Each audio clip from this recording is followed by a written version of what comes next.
Alright, so what I'm doing right now is trying to get my mind off things. Okay, I have the quad runner plastics right here, the back of it. It's off a 96 Suzuki, and it was left in the sun. You can see we got all sort of fraction going on in there.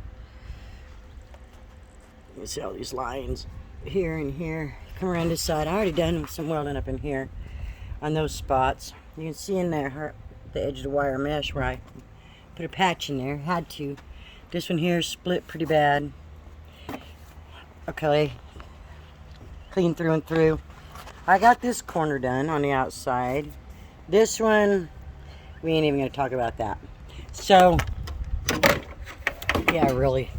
So, on this bad corner, right here, I don't know, see all this splitting going on up in there. You got a split here, go clean across there.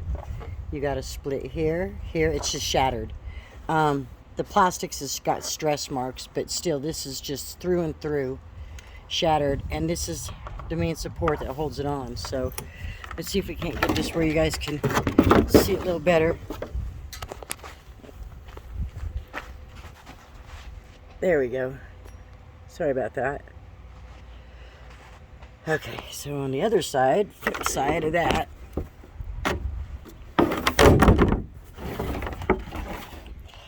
I have already cross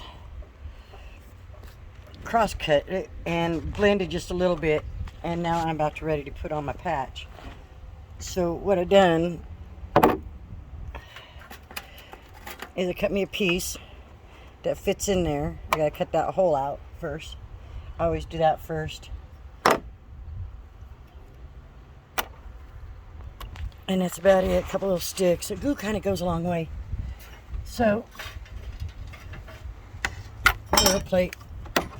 And let's get that gun out here where I can get to it. Come on, dadgummit. Alright, so I'm going to cut that out. And then I'll be right back. I'm going to show you exactly what I'm going to do there. You see I put that circle around there. I'm going to take my little cutters. I'm going to just snip it out. Alright, so you can see here, I got the hole cut out and lined out. There's a bolt hole.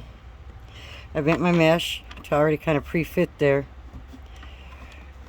Kind of know, it's not really rocket science here.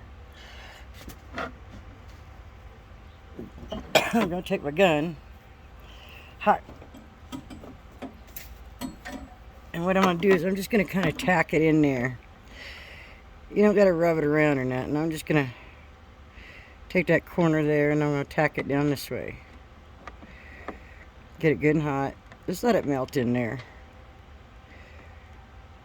Take a minute. You don't got to move it around. The more you move it around, as soon as you take the heat off, it's going to cool down. If it wants to pull up, I just take another tool and I just hold it down and I just move myself along where I can make sure it's going to be pressed into the grooves and set in position. Making sure that hole lines up.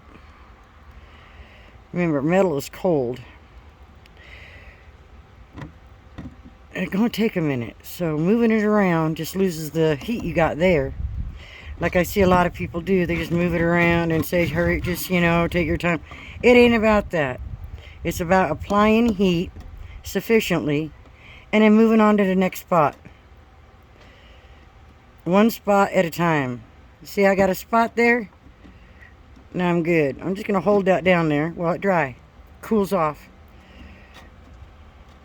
And now we hit another spot. Just keep it tacked on in there. Now remember, I already done my Frankenstein stitching ahead of time. And now I'm just doing the patch. See, that's going to stay down. That's going to stay down. Just smooth it. So it puts the plastic over the mesh and don't pull up. It's going to be a pretty big patch because she's really fractured like a Frankenstein face anyway. So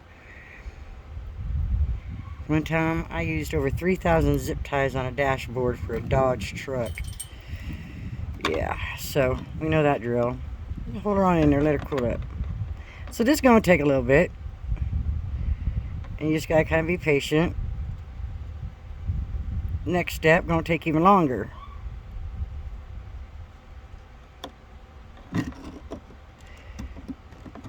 And And let's get that right in that crease so she don't go and pull away.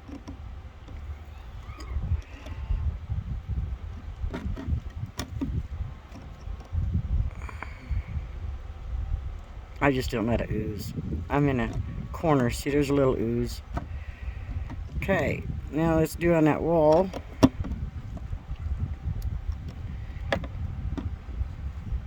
Camera's in the way. That's alright, we can come back on there more, because I don't want to waste my time doing all that shit.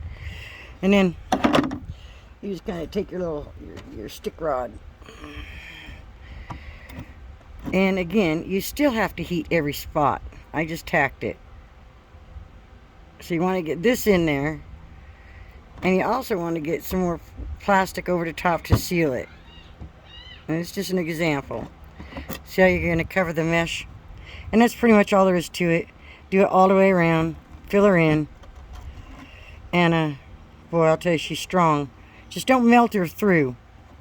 Remember, you can always move your plastic around with your heat gun. If you went too far out, you can push your plastic back in where you need it. So anyway, y'all have a blessed day, and we're going to bring some life back into this. You know, back in my day, we used to use JB Weld. Our parents was not going to let us go out in that shop and get Patch Weld and iron and start melting plastic. That wasn't going to happen. So now we got permission from a manufacturer and a rod. That helps, but I still prefer my torch. I'm a blacksmith also, so I like to take my heavy rod, make my own spoons for application, and then I just tie my rod to the end, baling wire, and hose clamp to the end, take that one out, and stick my little rod up in there. It just unscrews. Pull that damn booger out there, put in my spoons, and I'll be done with it. So just take what it is and good luck with it.